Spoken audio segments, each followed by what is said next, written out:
იღუმენი ნიკონი, სინანული. მშვიდობას, სულიერ და ხორციერ ჯანმრთელობასა და ცხონებას გისურვებთ.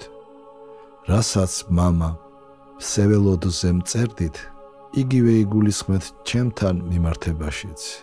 სმოლენსკიდან ჩამოვიდნენ და უფროსისაგან, რწმუნებულისაგან გადმომცეს ეპისკოპოსის პირით, რომ შევწყვიტო სტუმრების მიღება.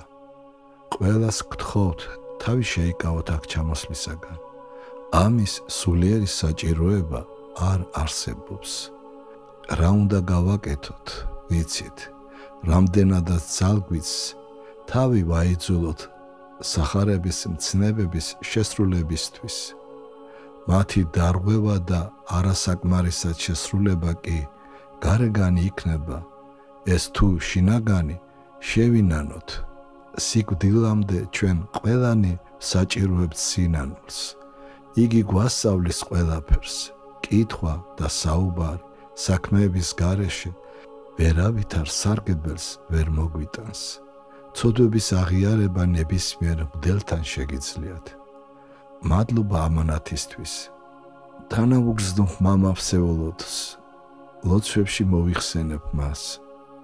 თანაგიგრძნობთ თქვენს სულიერ და ხორციელ სნეულებებში. თავი ინუგეშეთ და განიმტკიცეთ ლოცვით. ხანდახან სახარებისა და წმინდა მამების კითხვით.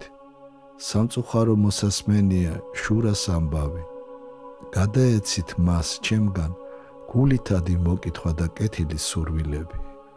და იშვიათად მაინც გაიხსენოს მომავალი ცხოვრება და სულ თლად დაივიწყებს ქრისტეს ჯვარს. ორი გროში ზოგჯერ აუწონელ საუჯეზე ძვირფასია.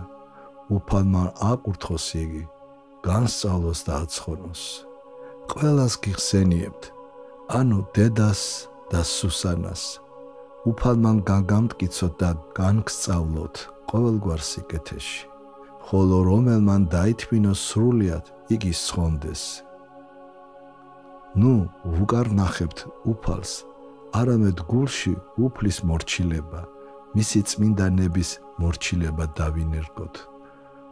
უფალს ყველაზე ადვილი გზით მივყავართ ცხონებისაკენ, ჩვენი თვისებების, ძალების, გარემოებებისა და ასე შემდეგ შესაბამისად. ბრმა თვალხილულს გზას ვერ მიასწავლის. 1951 წლის 17 დეკემბერი.